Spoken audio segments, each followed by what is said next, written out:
Expecting football and baseball coverage? Guess again. We're shining lights on sports such as bass fishing and cheerleading that tend to be overlooked.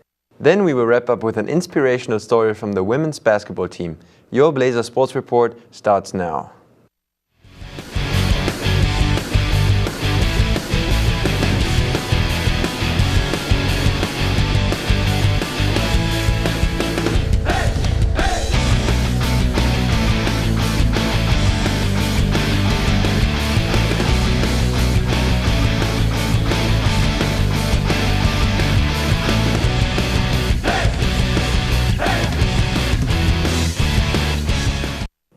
Hello, welcome to your Blazer Sports Report. I'm Lanika Alexander. And I'm Niklas Herbring. One team you may not be familiar with is the VSU Bass Fishing Team. They are preparing for an upcoming tournament at Lake Guntersville in Alabama. Blazer Sports reporter Eric Etheridge got a chance to interview one of the team's members to find out more about the team and their start here with Blazer Athletics. The VSU Bass Fishing Club has been around for 5 years. The members on the team are Landan Tucker, Michael Harbaugh, Grant Golson, and Taylor Minnick. We will cover team angler Landan Tucker and find out how he became interested in bass fishing, the beginnings of the club, and what they're doing now. I caught my first big fish, which is, I consider a big fish, over 5 pounds. I caught that when I was about 8, and that really just got me hooked. What really got us started going was in 2010, I believe, Michael and Grant went and fished the FLW SEC tournament on Seminole, and they won it with 3 fish weighing 10 pounds. The tournament day consists of an 8-hour day, starting at daylight to about 3:30, depends on the tournament. We wake up about 6:30, get ready, get all our stuff loaded into the boat or truck if we stayed in the hotel the night before. We go and launch the boat and wait for them to call whatever our boat number is, and then we go out and go fish. Lure selection wise, it depends on what the fish are doing, how they're acting, how they really feel. You got to figure out what those fish are doing that time of year, real technique specific stuff. Like say if we're fishing deep, fish a big jig or some deep diving crankbaits. If they're shallow, get a big 1 ounce weight and flip some mats. Next, we asked Landan what the club does to get coverage on their events, their ranking, and funding. For us to get more coverage, we have GoPros set up on our boats, and we've been putting together some videos and stuff like that. Graham went out with us also on Lake Seminole, and he made a recruiting video for us. It's been pretty useful. It's got about 500 views on YouTube, something like that, and a lot of people have really gotten behind us because of that. We have a School of the Year rankings where there's about 300 or 400 schools on it, and the last time I checked, we were ranked 14th in that nationally. So 14th out of how many? Out of about 300, 300 or 400. That's pretty good. The money that we win out of tournaments goes straight to the club. All the tournaments we fish, that's how they set it up. So it's keep the amateurism of bass fishing. We wanted to know what was Landan's best experience so far being a member of the Bass Fishing Club. We've participated in about 30 tournaments, something like that. All around the southeast, really. It's probably earlier this year in January, whenever we fished the St. Johns River tournament for the BASS Southern Regional. Grant and myself were in fifth after the first day out of 125 boats. Bass fishing is all about patience and techniques to catch the fish you want, but sometimes things don't go as planned. Grant and myself caught 0 fish for a 72nd place finish, and Michael and Taylor caught 2 fish for 3 pounds, something like that, in 60th. So it didn't go as planned. You can catch the Bass Fishing Club at their next tournament at Lake Guntersville, Alabama on May 2nd. Go out and support your Blazers athletics and athletic clubs. Thank you, Eric, for that in-depth report on bass fishing.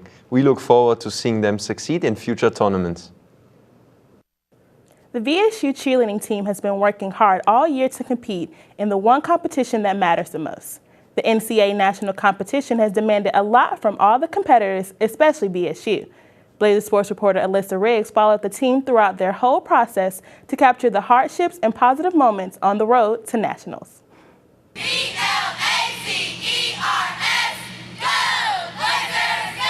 The Valdosta State cheerleading team is made up of 28 members, including 24 female cheerleaders and 4 men. The co-ed squad is active year-round, cheering at football games and basketball games, and also competing at collegiate-level competitions. We were able to follow up with this team's hard work over the past season. Coach Ariel Harmon has coached at VSU for 3 years, and she was able to tell us how she prepares her team for the National College Championship. My name is Ariel Harmon. I'm the head cheerleading coach at Valdosta State University. The program is about fundamentally we are here. We are a spirit squad, so we're here to support school athletics, so football, basketball, and anything else that the university has to throw at us as far as being here for other teams, soccer, volleyball, anything that we need to be here for and being visible at the university. So we're responsible for bringing school spirit and showing other athletes as well as students at the university what school spirit's all about. And not only that, on top of the spirit, being a spirit squad, we compete. So we travel to Daytona every year to college nationals, and we compete, and we're competitive against schools all over the United States. Preparation starts with bringing the athletes here before school actually starts.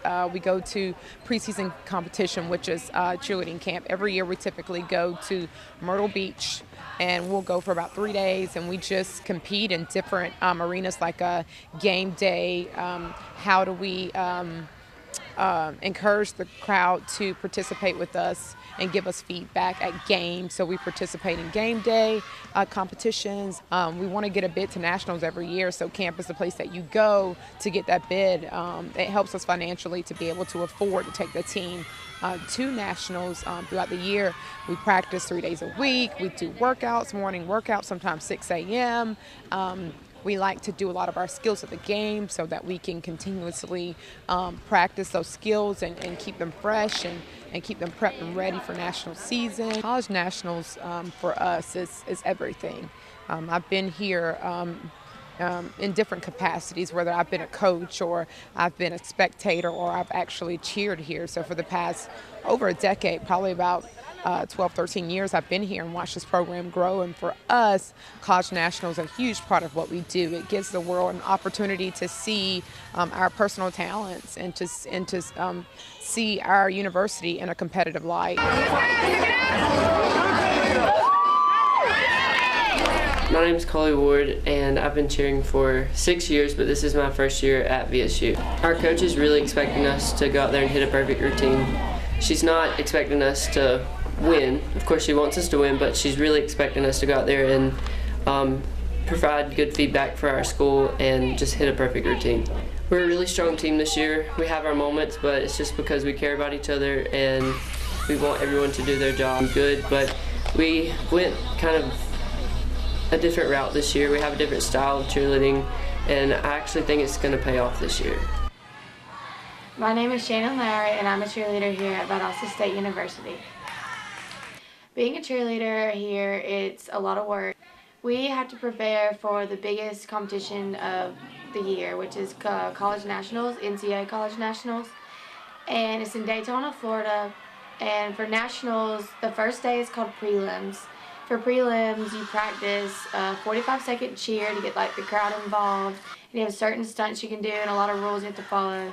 Then as soon as your 45 seconds is up, you have to stop, and you have 30 seconds to get all your prompts off the floor and move to side and ready to start your routine, which is 2 minutes and 15 seconds. To prepare for this, we work like stunts and tumbling all the time. We practice in the mornings, practice again in the afternoon. We have to go to extra classes to work on your personal skills and get ready for the competition. We've been working really hard this year and we hope to bring home the win. Okay. Let's go, Blazers. Competing next in the small co-ed 2 division from Valdosta, Georgia, let's hear it for Valdosta State University.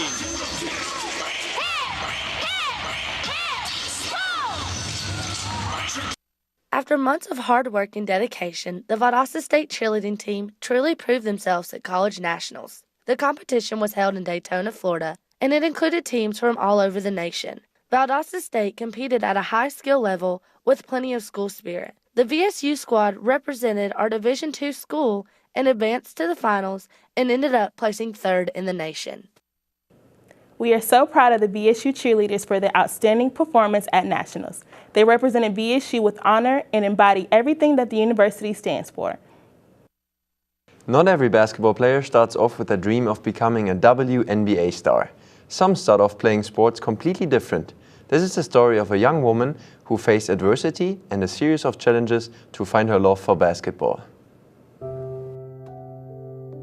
Athletic teams are comprised of exceptional individuals, all seeking common goals. These goals not only include winning, but also the overall improvement of their abilities as a whole. We decided to get to know one of these exceptional athletes to better understand what it takes to meet these goals. This is the story of Maggie Davis, student athlete and future dentist. I'm from Indialantic, Florida. It's on the east coast of Florida. I'm a beach baby. I grew up on the water my entire life. My mom is an exercise freak, and so when I was little, she just wanted to put me in any sport that she could so that I would exercise and burn calories and not turn into a fat kid. And so she put me in soccer and basketball at the same time when I was 7. I was 7 and it was in the 9 and under boys league, so I had to try out just to get in the rec league. The boys never passed me the ball.